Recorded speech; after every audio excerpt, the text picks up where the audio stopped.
Hello guys, in this video, we set up a chat app that I developed in Flutter 1 year ago, when I was just starting to learn Flutter. The main functions of this app are 1. Login with anonymous phone and Google with Firebase authentication.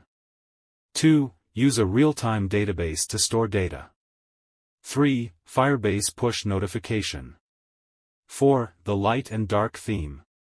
5. Multilingual, but commented that if you need it, then enable that code.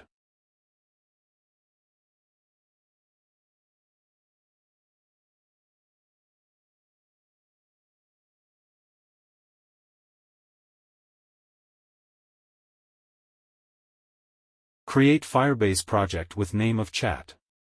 Then press continue, then select account type and continue. Wait for few seconds to generate your Firebase project.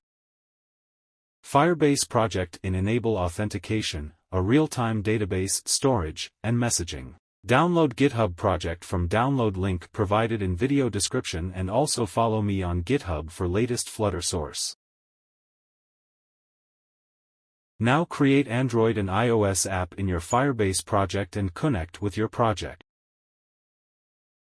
Now copy the downloaded Google service file from your download directory and paste into your Flutter project inside Android in-app folder. We set authentication setup first of all to enable phone, anonymous and Google from sign-in method tab in Firebase project. This is an important thing, without it, user cannot log in.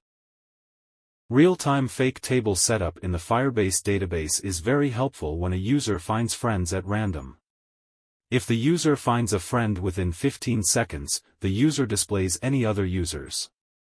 This field is helpful when you have small number of users who want to find friends. That this set true, and if there are many users, set value false.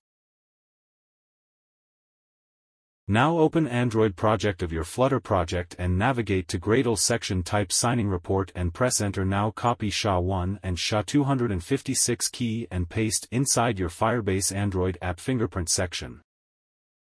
Go to https://console.firebase.google.com to access the Firebase console. Choose the project you want to work on. Go to Cloud Messaging under Project Settings. There are a few steps you must do in order to deliver notifications using the Firebase Cloud Messaging (FCM) API. Make sure you have installed Firebase in your project and have the required credentials before continuing. Enable this section, then refresh the page. Take a copy of the server key.